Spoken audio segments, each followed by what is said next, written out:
بسم الله الرحمن الرحیم.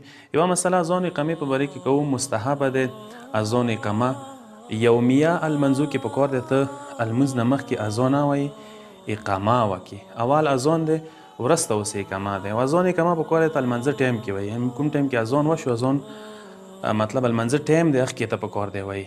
او بله خبره دا چې اذان پکار دی اول وایي، اقامه وروسته وایي. او اذان و اقامې جملې کومې دي؟ جملې فاصله وکړي ونه چي. مثلا ته الله اکبر الله اکبر وای، بیا اوس اشهد ان لا اله الا الله وحده لا شریک وراسته وای، فاصله پکار دی ونه.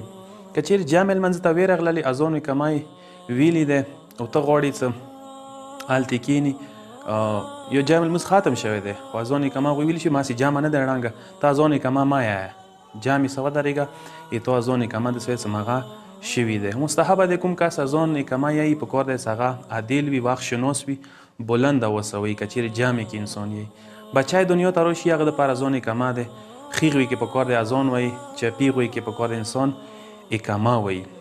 او نورو واجب المنځو دپاره واجب لمونځ مستحب المنځ سوا د یومیه المنځونه او یغه قضا المنځونه دوی دپاره اذان اقامه شته، نورو دپاره اذان اقامه نشته دی.